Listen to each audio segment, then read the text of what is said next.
this is done. Okay, so first thing you need to worry about with a gun is one, range.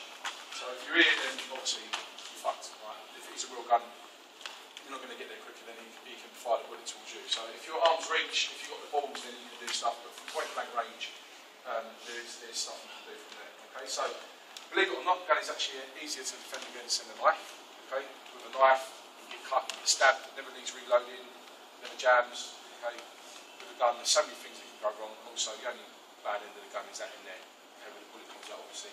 So as with any sort of defence, you need to put your hands nice and close to the first point of contact. And ask him what he wants. When he replies, I'll do the technique. What do you want, mate? This side, take it on your fucking knees, mate. And that's it. Job done. Okay? So what you're doing here is a mixture of a push and a pull and moving out of the line of fire. So hands like this, nice and close, right? Really close to the gun. He's not going to know I'm going to do anything because my palms are facing forward. I'm not doing this here. My hands are like that. What do you want? Blah, blah, blah. Okay, so I'm going to pull down, left hand on the wrist. Okay, so the hand that's got the gun, I'm going to pull down on that wrist. As I do that, I move down out of the line of fire as if I'm going to do a reverse lunge down onto my right knee. Don't go down onto my right knee, but I want to move back and down like this. As I do that, I grab the end of the barrel here and I push up. So when you do this, don't gouge yourself in the eye with your thumb, but you make sure that the back of your hand is on your forehead.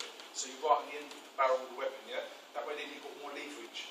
What you're going to do is you're going to pull down this way and you're going to push the gun towards him, towards his face, like this. You go underneath your armpit as you step back.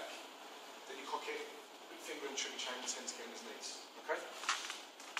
So it's a mixture of pulling down, pushing up and moving at the same time.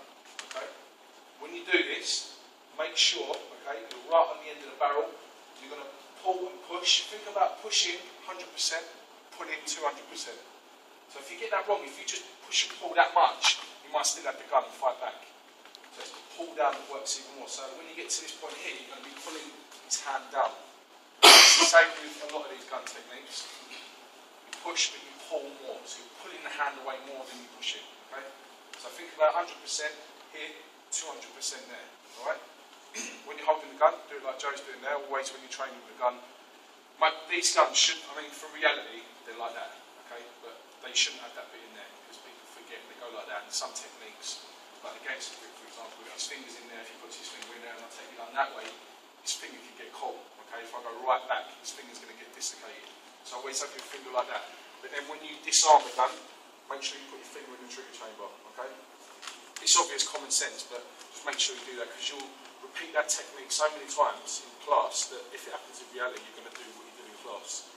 Like the story of the conqueror in America. He sat every time. Basically, he disarmed the gun, he gave the gun back to the geezer. The geezer blew his head off. Dead. And that's because he'd done it so many times in class that he got used to giving the gun back. So again, here, pull down, push up, move back, big step back, move away from the guy. Move back the range.